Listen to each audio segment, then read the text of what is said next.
How do everyone, and welcome back to Royville Reads. My name is Stefan, and I have two books for you today because they're very intertwined. They're also comics, kind of. They're compilations of comics, and they're from the DC Finest line, and it's one of my favorite DC characters, the Green Arrow. So I'm going to kind of talk about these together.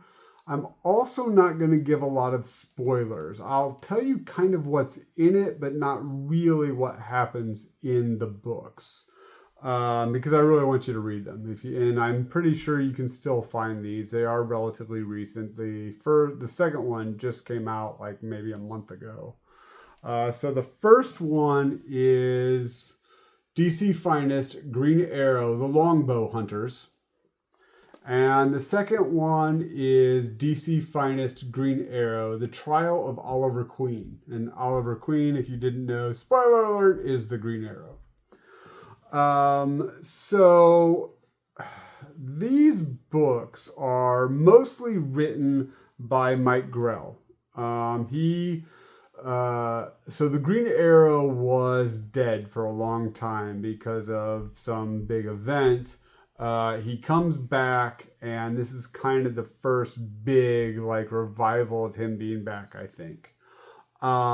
He sets up camp with his erstwhile on again, off again, love of his life, Dinah Lance, Black Canary. And she has a florist shop, Sherwood Florist. Get it? Anyway, she has a florist shop in Seattle, and he's helping out with it as a basically delivery guy. He doesn't really have any wealth. He's not using his trick arrows, if you know anything about Green Arrow. No punching arrow or anything like that. It's basically just bow and sharp arrows is what he's got. So let me try to put these down as gently as possible so we don't have as much of the shaking of the cam.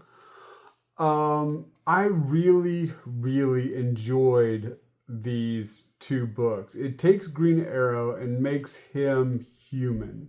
It makes a superhero and makes both of them human. In The Longbow Hunter, something happens to Dinah, and it is horrific. It is not good, and she survives it with the help of Oliver rescuing her. And I don't want to go too much into it. When you read it, you'll understand. But I really like that Mike Grell does not, it's not a one and done. This is something that affects their relationship through both of these books. It also makes Dinah a very strong character because she is the one that ultimately has to overcome what happened to her, and she does. And it's a really good depiction of her strength, how she deals with what happened to her.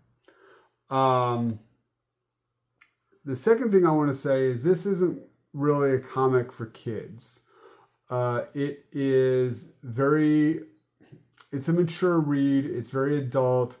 Yes, there's some nudity in it, which honestly for the comic really didn't need to happen. It's not really gratuitous.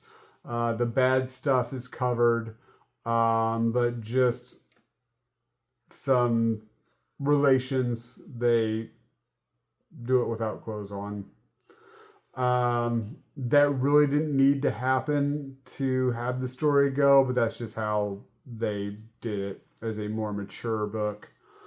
That being said, though, it deals with the stories in here, in these two volumes, deal a lot with mature themes. These were written in the 80s, so you have a lot of stories centered around AIDS. You have a lot of stories centered around urban decay, prostitution, drugs, drug cartels. It definitely fits the 80s vibe. I think even there's one where he goes down to Florida, so he's kind of in the Miami area, Miami Vice, dealing with the cartels. Um, so that was very interesting. It was very interesting to read the book and know exactly where the time frame they were trying for. And I know a lot of the times comics try to do, it's the everyday. You can't tell because, I mean, in 20, 30 years, someone's going to pick up this comic and be like, well, this is way outdated, So they're trying to make it universal, kind of mythology like. Um, but this book, these two books don't do that, and I really liked that in these stories. I guess maybe it's that history buff in me. It was definitely a good avenue into seeing how comics were and how this writer viewed the times that he was writing this book in. I really, really enjoyed that. If you want to see a bunch of other DC characters, these aren't the books for you. It really centers around Oliver Queen and Dinah Lance. It was cool because there were books in here that did not really deal with Oliver, especially in the second volume, The Trial of Oliver Queen. There were a lot of stories that were just Dinah. That she was basically the only hero in the book. There is a recurring police detective, Cameron, Lieutenant Cameron, he's the kind of washed up detective, but he's still fighting the good fight, but he's just seen too much. Very reminiscent of kind of that I'm too old for this stuff, Lethal Weapon, I think. But he's kind of their link to the police force. And there's a couple other uniformed police that they interact with on a regular basis. I keep saying a lot. I apologize. But these stories really feel like you are just going along with Oliver and Dinah in their life. It's not usually larger than life, I mean, there is a lot of action. It is a superhero comic book, but it also talks about the relationship and what they have to do, and Oliver going on a delivery and taking care of the florist shop with Dinah, and there's some people that are in trouble, and Dinah wants to help them by giving them jobs, and it's just very, very cool.